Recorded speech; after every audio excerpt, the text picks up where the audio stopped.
नमस्कार। प्रस्तुत है आज का चिंतन। लड़की को हेठी समझना भौतिकवादी अर्थशास्त्र का प्रतिपादन है। लड़की पराए घर जाती है, साथ में विवाह के साथ कुछ दहेज सौगात भी ले जाती है। इसके विपरीत लड़का दासी जैसी बहू लाता है, कमाई से घर की समृद्धि बढ़ाता है, बुढ़ापे का सहारा बनता है। आदि विचारणाएं ऐसी ही हैं जैसे पशुओं का मोल भाव इनकी उत्पादन शक्ति के आधार पर किया जाता है। अपनी लड़की दूसरे के घर जाती है तो दूसरे की लड़की अपने घर भी तो आती है। कन्या के रूप में एक हाथ विवाह के समय उसे अलविदा करते हैं तो दूसरे हाथ से किसी दूसरे के घर से उसे वधू के रूप में प्राप्त भी तो कर लेते हैं। यह मात्र अदला बदली हुई। यह कहाँ हुआ कि अपना उत्पादन चला ही गया हो और उसके बदले कुछ न मिला हो। यदि कन्याओं का उत्पादन घट जाए या समाप्त हो जाए तो वंश वृद्धि के लिए जो लालसा व्यक्त की जाती है उसका जड़ मूल ही नष्ट हो जाए। वंश चलाने का कठिन कार्य एकमात्र वधू को ही वहन करना पड़ता है। पुरुष का तो उसमें क्रीड़ा कौतुक जैसा योगदान होता है। गर्भधारण, प्रसव, स्तनपान, संरक्षण, भरण पोषण तो जननी के जिम्मे ही रहता है। पुरुष तो इन सब में दूरवर्ती भागीदार होता है। ऐसी दशा में पुत्र की कामना करने वाले, वंश चलाने की, बुढ़ापे की लकड़ी खोजने वाली की भी इस मनोकामना की पूर्ति के लिए मनसा पूर्ण करने वाली मनसा देवी नारी का ही अनुग्रह प्राप्त करना पड़ता है। संतान चाहे लड़की हो या लड़का, नारी के शरीर और अंतराल में से निकला अनुदान ही है। ऐसे अमृत फल देने वाली को हेय उपेक्षित समझा जाए और उसकी अवज्ञा की जाए, यह चिंतन अदूरदर्शिता से भरा हुआ एक पक्षीय ही कहा जा सकता है। घरों में जब कन्या का जन्म होता है तो उदासी छा जाती है और जब लड़के का जन्म होता है तो खुशियां मनाई जाती हैं, बधाई बांटी जाती हैं। कुछ समय पहले किन्हीं विशेष वर्गों में कन्या की जन्मते ही मार देने का रिवाज था। अंग्रेज सरकार ने इसके विरुद्ध कानून भी बनाया था। अब नया रिवाज चला है। नई मशीनें ऐसी आई हैं जो गर्भकाल में ही लड़के लड़की का पता लगा लेती हैं। इसका परीक्षण कराने वालों में से कितने ही ऐसे निष्ठुर अभिभावक होते हैं जो कन्या का पता चलते पर उसका गर्भपात करा देते हैं। यह भी एक प्रकार का कन्यावध ही हुआ। दैनिक व्यवहार में भी कन्या के भोजन, वस्त्र, दुलार, शिक्षा, चिकित्सा आदि में भी कमी की जाती है। बच्चे वस्तु स्थिति को समझते हैं, विशेषतया भावनाओं का अंतर तो उनकी समझ में और भी जल्दी आ जाता है। अबोध समझी जाने वाली बच्चियां भी ताड़ जाती हैं कि उन्हें घटिया माना जा रहा है और भार समझकर पाला जा रहा है। इसकी प्रतिक्रिया उनके मनोबल को गिराती है, आत्महीनता का बीजांकुर जमाती है। वे अपने को भाग्यहीन और अंधेरे भविष्य वाली मानने लगती हैं। इसका विपरीत परिणाम यह होता है कि उनका व्यक्तित्व जिस स्तर तक उभर सकता था उतना उभर नहीं पाता। वे आजीवन दबी पिसी पिछड़ी गई गुजरी मनोभूमि की बनी रहती हैं। जिस घर में जाती हैं उस परिवार की भी उतनी सेवा सहायता नहीं कर सकती जितनी कि वे विकसित व्यक्तित्व साथ लेकर जाने पर कर सकती थी। शरीर से अपंग व्यक्ति की आधी शक्ति मारी जाती है। उसी प्रकार दबे कुचले मन वाला व्यक्ति भी स्वाभाविक प्रतिभा का एक बहुत बड़ा अंश गंवा बैठता है। यह वैसी ही निर्दयता है जैसे कि कुछ निष्ठुर भिखारी अपने बच्चे को अंग तोड़ मरोड़ इस लायक बना देते हैं कि वे आजीवन भीख मांगे। उनके विकास के लिए उन्हें कोई जिम्मेदारी न उठानी पड़े। रोते कलपते भाग्य को दोष देते वे भी अपने दिन काटें और हो सके तो अभिभावकों की आरंभ से ही कुछ सहायता करें। लड़की के भरण पोषण, शिक्षा दीक्षा में की गई कटौती इसी प्रकार की बचत मानी जाती है। नारी का अवमूल्यन समूची मनुष्य जाति का अवमूल्यन है। उसकी प्रतिभा, विशिष्टता, समृद्धि, प्रसन्नता में प्रत्यक्ष कमी करना है। लड़की का व्यक्तित्व यदि घटिया रहने दिया गया, वह जिस भी परिवार में जाएगी, जिस भी लड़के के साथ रहेगी, उसकी उतनी सहायता न कर सकेगी जितनी कि विकसित होने पर कर सकती थी। उसकी विचार पद्धति घटिया रहती है और क्रियाकलाप भी उपेक्षित। वह लड़की ससुराल में जाकर भी न महत्वपूर्ण हो सकती है और न यशस्वी। उसे पाकर ससुराल वाले भी उपेक्षित रही लड़की से उतने प्रमुदित नहीं होते जितना कि वधू के प्रतिभावान होने पर हो सकते हैं। जिसके द्वारा अपेक्षा से कम लाभ मिलता है उसका मान मूल्यांकन भी कम होता है। पिता के घर से मिली उपेक्षा ससुराल में भी साथ जाती है और जैसा अपमान पिता के घर सहना पड़ा था वैसा ही ससुराल में भी सहना पड़ता है।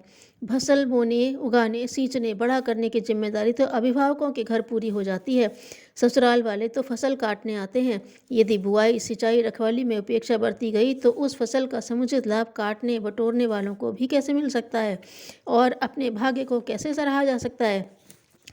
बच्चों के नामकरण घर वाले ही करते हैं, जो नाम अभिभावकों ने रखा है उसी को बाहर वाले पुकारने लगते हैं।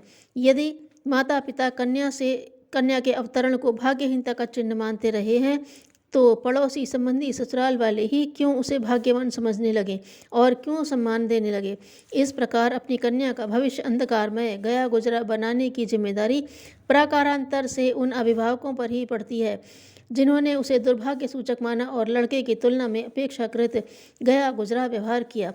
माता के लिए तो इस प्रकार की मान्यता और पक्षपात भरी नीति अपनाना और भी बुरा है। वह स्वयं भी तो नारी है, किसी नारी के ही पेट से पैदा हुई है, यह उसकी अपनी बिरादरी है। देखा गया है कि समान गुण स्वभाव वाले अधिक जल्दी हिल मिल जाते हैं और एक दूसरे के साथ प्रसन्नता अनुभव करते हैं, सहायक बनते हैं।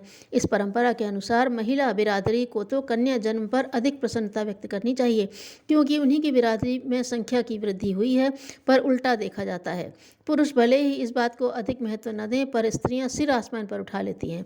दादी, चाची, ताई, बुआ आदि सबके मुंह पर उदासी छा जाती है। जननी को कोसती हैं, लांछन लगाती भी देखी जाती हैं। उन्हीं का अनुकरण पड़ोसी संबंधी भी करते हैं। इस प्रकार उस जननी को उल्टा लांछित होना पड़ता है जिसने इतना कष्ट सहकर उस बालिका को जन्म दिया, जान जोखिम उठाई, शरीर को निस्सत्व बनाया। ऐसे लांछन को सरासर अत्याचार ही कहना चाहिए। अल्पायु में विवाह करके अपने कूड़े को पराये आंगन में पटक देने जैसा हुआ। इससे अभिभावक सोचते हैं कि उनकी रोटी कपड़े की बचत हुई, ससुराल वाले सोचते हैं कि बालकपन से ही काम में जुटेगी तो उसी ढांचे में ढल जाएगी, बड़ी होने पर आनाकानी न करेगी, पढ़ने पढ़ाने का झंझट भी न रहेगा, जिससे कुछ कह सकने या कर सकने की बात भी न सोच पाएगी और सिर न उठा पाएगी। पालतू कबूतरों के पैर पंगु कर दिए जाते हैं, वे उड़ नहीं सकते, आंगन में या पिंजड़े में ही घूमते फिरते रहते हैं, काबू से बाहर नहीं हो पाते। पालने वाले उनका चाहे जब जैसा उपयोग कर सकते हैं, उड़ जाने, हाथ से निकल जाने का कोई खतरा नहीं रहता। ओछी बुद्धि यही सोचती है कि स्त्रियों के स्वावलंबी, शिक्षित एवं सुयोग्य बनने में उनसे खतरा है। वे किसी सीमा तक स्वतंत्रता की मांग कर सकती हैं, स्वावलंबी होने की सामर्थ्य संचय कर सकती हैं। इसलिए उन्हें कई तरह के बंधन में आरंभ से ही बांध दिया जाए। उन्हें पढ़ने लिखने की सुविधा न दी जाए, घूंघट पर्दे घर के पिंजड़े में कैद कर दिया जाए और बच्चों का भार लाद दिया जाए। ऐसी दशा में उनकी पराधीनता पूरी तरह पक्की हो जाती है। जिस भी स्थिति में रखा जाए, जैसे भी रहना पड़े, उसी में वह बिना सिर हिलाए रह सकें। यह स्थिति इसलिए पैदा की जाती है कि नारी नर की तुलना में सुंदर होती है। अनेक मन चले उनकी ओर दृष्टि डालते हैं, बहकाते फुसलाते हैं। इस फेर में नारी का मन बदलने लगे, इस आशंका को ध्यान में रखते हुए उसे हर दृष्टि से पराधीन, असमर्थ, अपंग स्तर का बना दिया जाता है, ताकि वह विपत्ति में फंसी रहने पर भी रोने कलपने के अतिरिक्त और कुछ सोच या कर न सके। यह है अभिभावकों का कन्या के प्रति अत्याचार, जिसे पाशविक कहा जा सकता है। पशु पक्षी बच्चों को जन्म देने के बाद कुछ ही दिन संभालते हैं, अपने पैरों चलने फिरने योग्य होने पर अपनी जिंदगी जीने और अपनी मौत मरने के लिए स्वतंत्र छोड़ देते हैं। ऐसा व्यवहार लड़कों के साथ नहीं, पर लड़कियों के साथ अवश्य किया जाता है। इसमें दोषी पुरुष भी हैं जो वैसा करने से रोकते नहीं, पर अधिक दोषी घर की समर्थ महिलाएं हैं। वे स्वयं जिस प्रकार का प्रताड़ित जीवन जीती रही हैं, उसी भड़ास को नवागंतुक लड़कियों या वधुओं पर निकालना चाहती हैं। जो बच्चे स्कूल में मास्टरों से अधिक पिटते रहते हैं, वे भी बड़े होने पर जब मास्टर बनते हैं तो अपने छात्रों को पीटते हैं। इसमें उनके बचपन के संस्कार जो दबे हुए थे उभरते हैं और पीटने वाले मास्टर से बदला न ले पाने पर छात्रों को सताकर पुरानी रंजिश निकालते हैं। इसी प्रकार बड़ी आयु की महिलाएं अपने बचपन में जो सहती रही हैं, उसी का बदला अबोध बालिकाओं से चुकाती हैं। इस कुचक्र को तोड़ा जाना चाहिए। महिलाएं अपना आत्म गौरव स्मरण करें, कर्तव्य माने कि बच्चों में लड़की लड़के का फर्क न करें, दोनों को समान महत्व का, समान उपयोगी और समान स्नेहभाजन समझें। दोनों के विकास एवं दुलार में पूरी दिलचस्पी एवं भाव संवेदना रखें। प्यार या विस्तार शरीर और परिवार की तरह बालकों का भी होना चाहिए। अपनी निष्कपटता के कारण सचमुच वे ही सच्चे प्यार के अधिकारी हैं। एक राजा के दरबार में एक जौहरी बहुमूल्य हीरा लेकर पहुंचा। राजा ने अपने जौहरियों से उसका मूल्य जांचने के लिए कहा। वे सब एक मत न हो सके। तभी एक वृद्ध जौहरी आया। उसने हीरा जांच कर कहा, इसका मूल्य 99 लाख रुपए है। राजा ने पूछा, 99 लाख ही क्यों, पूरा 1 करोड़ क्यों नहीं? जौहरी ने वह हीरा बीच में रखा और उसके चारों ओर समान कोणों पर 100 हीरे रखे। बीच के हीरे से परावर्तित होकर प्रकाश 99 पर पड़ा, एक पर नहीं। वृद्ध जौहरी बोला, महाराज, यही इसकी कमी है, जिस कारण मैंने इसका मूल्य पूरे 1 करोड़ नहीं कहा। राजा प्रसन्न हुए, उस वृद्ध जौहरी को इनाम देने की आज्ञा दी। वहीं एक संत बैठे थे। बोले, महाराज, इन्हें इनाम भी अवश्य दें, लेकिन साथ ही मेरी एक मुट्ठी धूल भी इनके सर पर डलवा दें। इस विचित्र उक्ति से सभी को आश्चर्य हुआ। राजा ने इसका कारण पूछा। संत बोले, इनाम पाने की अपनी पात्रता तो यह आप सबके सामने सिद्ध कर चुके हैं, इसलिए वह इन्हें मिलना ही चाहिए। परंतु यह इतना आला दिमाग केवल पत्थरों की बारीकी पर रखने में जीवन भर लगाता रहा।